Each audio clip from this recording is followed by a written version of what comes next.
এফডিসির ভিতরে সাকিব হেটার্স অনেকে আছে। সাকিব খানের ভালো দিকটা তাদের একদমই সহ্য হয় না। আজকে এমন একজন ব্যক্তি সাকিব খানকে নিয়ে অনেক প্রশংসা করলেন, বাপ্পারাজ। বাপ্পারাজকে তো আপনারা সবাই চিনেন, একটা সময় রাজত্বকারী এই বাপ্পারাজ। তো বন্ধুরা, আপনারা প্রমাণ সহ ভিডিওটা দেখেন, তারপরে কিছু আলোচনা করব। সাকিব নিজে অনেক এফোর্ট দিয়ে এই পর্যন্ত এসেছে।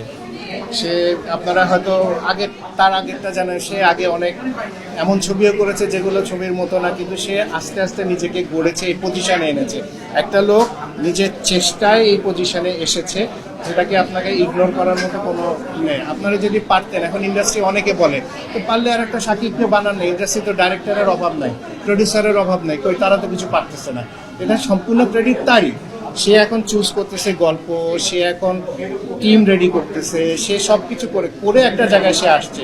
তো আসলে দিন, তাকে আসতে দিন। আর আমরা যদি ক্যাপাবিলিটি থাকে আমরা তাকে কমপ্লিট করে উঠি, সমস্যা নাই। তো সাকিবের স্ট্যান্ডার্ড সাকিব মেনটেন করে যাচ্ছে, স্ট্যান্ডার্ডটা এত উপরে উঠে গেছে যে বাকি আর কেউ ওকে ধরতে পারছে না। সো বন্ধুরা, আপনারা তো বাপ্পারাজের কথাগুলো শুনলেন, কারণ সাকিব খান আজকে একদিন দুদিনে এই জায়গাতে আসে নাই।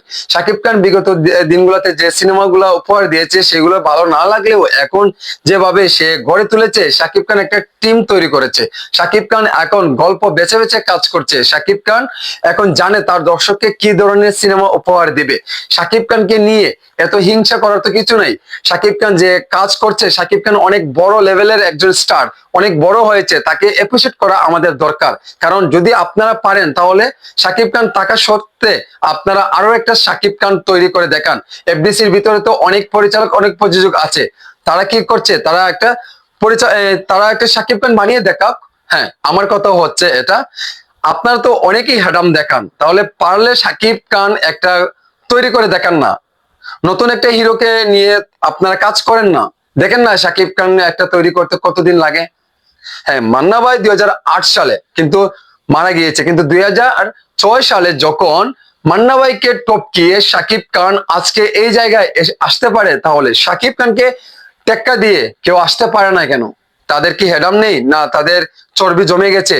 হ্যাঁ, কিভাবে পারবে? সাকিব খান তো সেই সময় থেকে কষ্ট করতে করতে, স্ট্রাগল করতে করতে আজকের এই স্থানে এসেছে। কিন্তু এখন যারা জেনারেশনে আসছে নায়করা, তারা ভালোভাবে ফাইট জানে না, ভালোভাবে ডান্স দিতে পারে না, ভালোভাবে মানে ইত্যাদি ইত্যাদি, তারা ভালো কিছুই জানে না।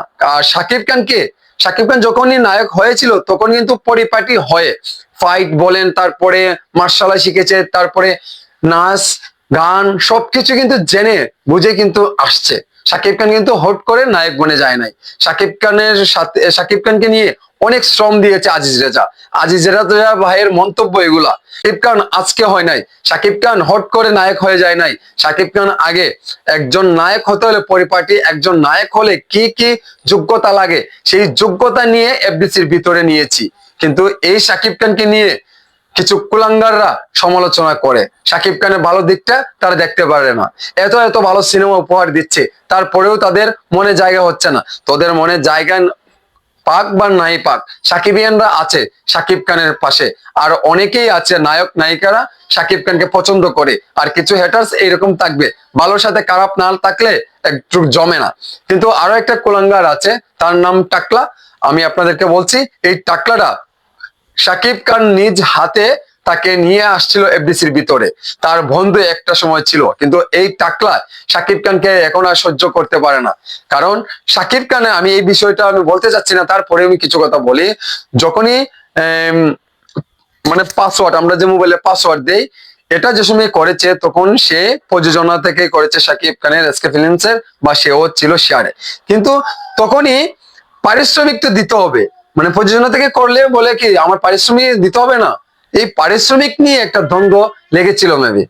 সো এই ব্যক্তিটা সাকিব খানকে একদমই সহ্য করতে পারে না, আর এই হ্যাটার্সটা কিন্তু এর এফডিসির ভিতরটা নষ্ট করে ফেলেছে। কারণ এত সমালোচনা, এত একজন পরিচালক প্রযোজক হয়েও যদি অশ্লীল ভাষায় ইউজ করা হয়, তাহলে এর কাছ থেকে কি শিক্ষা পাবে জনগণ এবং কি দর্শক, বা কিভাবে একটা সিনেমা সুপার ডুপার ব্লকবাস্টার বানাবে? এর এর এর এর তো সাধারণ কোনো জ্ঞানই নেই, আর ওর সাথে ছিল হলো মালেক আফসারি, উনি একটু মাস্টার মেকার পরিচালক। ওনার কারণে কিন্তু এই সিনেমাটি ব্যবসা সফল সিনেমা হয়েছিল। আর এই টাকলা বাকলা এগুলা কি খায় না পরে, ওগুলা কেউ ভ্যালু আছে? আচ্ছা যাই হোক দর্শক, অনেক কিছু বললাম, একটা প্রসঙ্গে থেকে অনেক কিছু বলা হয়েছে। আপনাদের কাছে এই প্রসঙ্গটা কেমন লেগেছে, এবং কি আমাদের এই যে বাপ্পারাজ শাকিব খানকে নিয়ে প্রশংসা করেছেন, যদি ভালো লেগে থাকে তাহলে অবশ্যই সাবস্ক্রাইব করবেন, এবং কি ফেসবুকে থাকলে ফলো দিয়ে পাশেই থাকবেন। ভালো থাকবেন, সুস্থ থাকবেন, আল্লাহ হাফেজ।